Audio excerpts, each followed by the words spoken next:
This is our Porsche Cayman S that we put an AliExpress GT4 body kit onto. That is right, guys. We are back with yet another Porsche video. Last video, we were able to almost complete the GT4 body kit on this car, which includes the front bumper, which looks absolutely amazing and honestly better than we could have expected, as well as the rear diffuser with some new exhaust tips. Now, although these parts look great so far, we actually had an issue with the rear wing, which arguably is the biggest part of this kit, I think. So let's get into that and what else we'll be doing in this video. Okay, now we're going to be focusing on one of the final pieces of this build, which is going to be repairing this wing and the dent. First is the wing. As we mentioned in the last video, the wing doesn't fit perfectly and we're not certain that we're going to be able to get it on the car, but we have a couple plans of what we're going to try and do to get it to go on, because it would be a waste of not a perfectly good, but it would be a waste of a body part not to put on the car. The issue we're having is, first of all, these little pieces that this wing mount goes onto actually doesn't fit right. It's completely skewed. Yeah, I haven't even tried with that. That is bad. It doesn't fit either way. Yeah, so the bolt holes don't align. This piece is basically just too big for the indent on the wing. The second part, I would say, thank you. No worries, that's my bad. The second part is the fact that the bolts that they supplied us with on these parts are also not very good and not very strong. And the third part, which I can't show you because this is taped up, but the bolt holes that go into the bottom of this wing are not very strong. And so we don't want the wing to fly off when this car's going down the freeway. And the final piece that we're going to be getting into in this episode is also bolting the wing onto the car. We think that we can maybe extend some of the mounts out so that it can bolt into two of these, into the whole boot instead of just the one skin under here. So it's straight into it with this one. First, we're grinding down the wing mounts so they can fit flush with the wing, because originally they didn't. As you just saw, now that we shaved it down a little bit, it is actually being able to be bolted in now. So it's sitting a lot more flush with the actual cutout in the wing. And now that is nice and secure in there and way more flush. I told you guys, we are not wasting any time with this one. First, we have to measure where the holes will line up, so the wing sits evenly on the back of the car. And once that's done, we can take the leap of faith and start drilling into the car. Remember, once this is done, it can't be undone. So we're taking a huge risk, all in the name of content, but I think it'll be worth it in the end, so stick around. Alright, so now that those holes are drilled, it's time to get the wing on and see how this thing is actually going to look. Okay, so here we go. Our first time ever putting a big wing on a car. Not many people can say they've done this. This is quite drastic, but hopefully it'll pay off. All that we have to do now is line up the hole on the wing with the hole on the boot. Through goes the bolt, and I guess that's pretty much it. It's on. Now, let's take a look.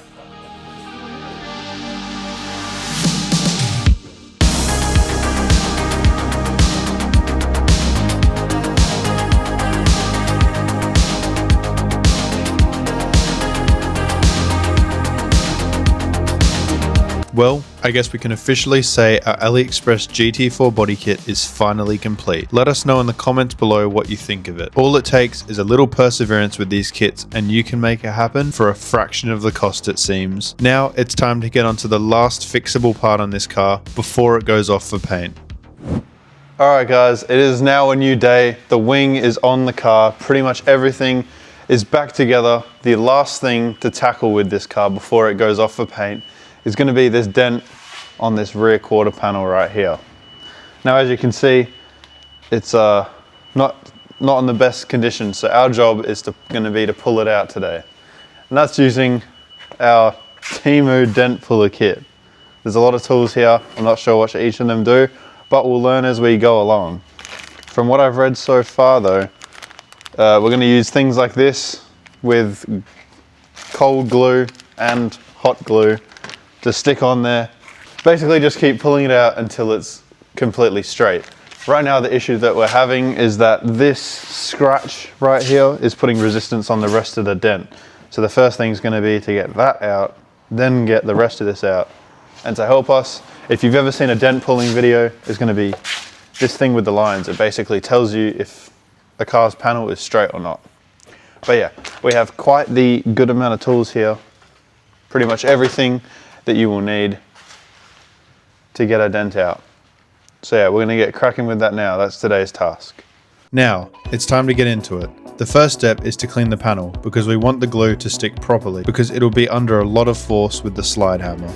Now we're going to stick glue onto these and then get the slide hammer, as you'll see, and pretty much knock the panel out. Now, I'm not gonna lie, our first attempt at this was horrible. It had us doubting just how good this AliExpress dent kit was, but it turned out it was just us being silly and using the wrong glue mount. You're actually supposed to use one with a bigger surface area for dents as big as this. There we go, she's off. That did nothing.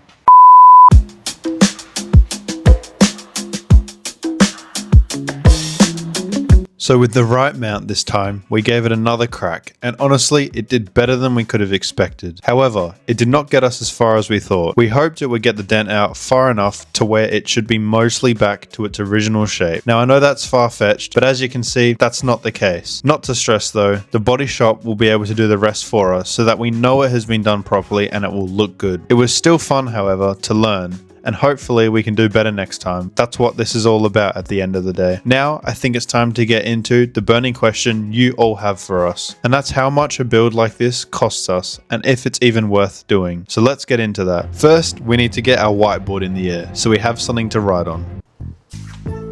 Welcome to class. Today, we're going to be learning about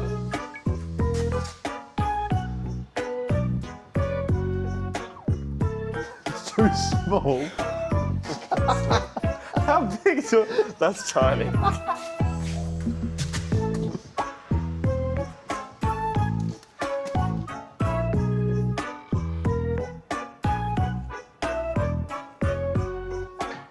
This is the worst marker of all time.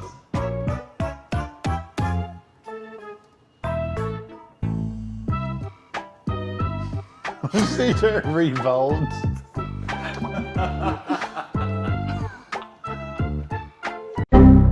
Okay, that's enough messing around. Let's get into this build and what it cost us. The CJ rebuilds Cayman S to GT4, and we're going to be riding this all on a damaged C63 bonnet, because why not? This entire thing will be... So we're about to do the cost breakdown for you guys on how much it costed us to turn this old, sad Cayman S, not old, it was 2017, this Cayman S into a GT4 lookalike using our friends over in China with AliExpress. And we are going to give you guys the full rundown so you guys can figure out if it's worth it for you to do something similar. Now my assistant Christian is going to come and help us with this. Alright, so let's get into it. The first thing, obviously, is going to be the car itself. How much did that cost us, Jake? That was $4 million. No, that one was 43 grand. Australian dollars. Then on top of the 43 grand, we also have fees. Things like fees from the auction yard and transport. I apologize for both me and Jake's bad handwriting, but that says 6.5 grand. So the fees from the auction house along with the transport cost us 6.5 grand total. Next. The third one is going to be transport because this car came from Melbourne. How much was transport, Jake? Transport was $2,600. I think the glasses suit us. $2.6. What a bargain. $2.6. Fourth one. Now we're going to get into the actual car parts of what it costs to build this car. Starting with suspension on the rear quarter, as you'll know. The first thing for the rear suspension was the shock absorber, Which cost us a grand total of $424. Next, naturally, is going to be that broken drive shaft. Which, all the way from Lithuania, was $1,500. The next is going to be the tie rod. Which was a light 150. Then, one of the biggest parts of the front end was that crash bar because it was completely mangled. $620. Then comes the side markers that go on the top of the bumper, front bumper. Which we haven't installed yet, they're on the way. Which we haven't installed yet. And how much was that, Jake? $32,000. No, just $32. Next is going to be the switch that is on the driver's side that basically just unlocks the bonnet and the boot. Because that, for some reason, was not working. That was $95. Then, the one you guys have all been waiting for, our GT4 style body kit. Chinese body kit, to be exact. How much was the big body kit, Jake?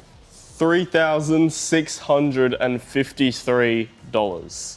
Number 11 is going to be paint, which the car has not been sent off for, but our estimate is around about 7,000 or 8,000, which is pretty much what it cost for the C63. So this is going to be pretty similar.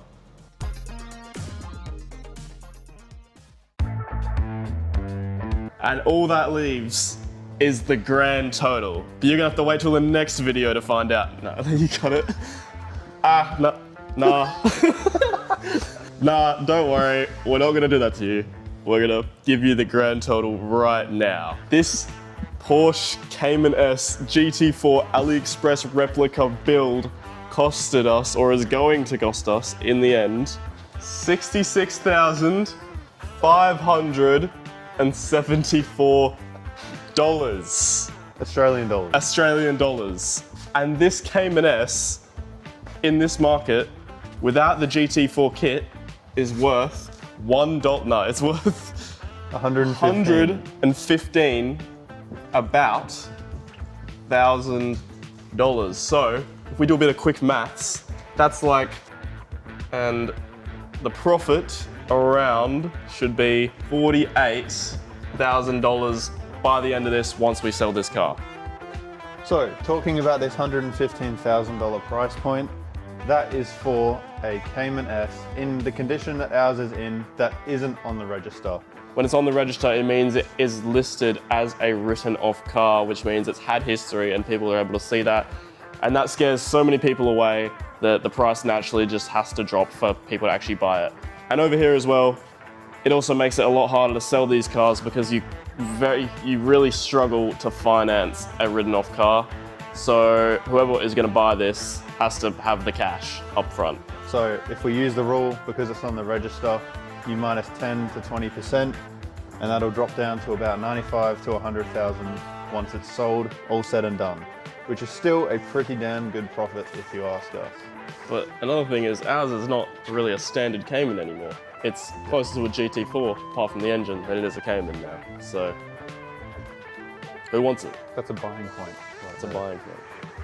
All right, guys, so if you can see it better now. Sorry for our horrible handwriting, but there you go.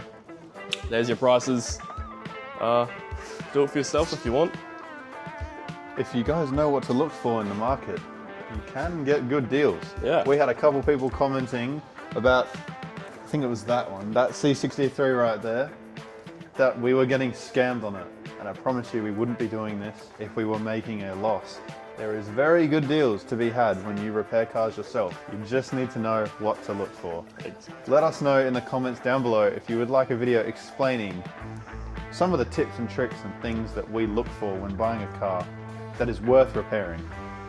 So that's going to do it for this car for now. We've now fitted pretty much everything that we can before this car now goes off for paint. So with that being said, Jake has an exciting announcement for you all. We have another car on the lineup coming up next week, and this one is something you will all know very well, but we're not going to do it in the normal way. This is going to be another build that isn't just some normal, put on a bumper, fix it up, put it out as a stock car. This one's a bit different. We're going to be making this thing a bit of a weapon, and our end goal is going to be to take it to some drags and see what we can do with it. So get excited for that, guys, because it's going to be a nuts car. Thank you for all your support, and we'll see you in the next one.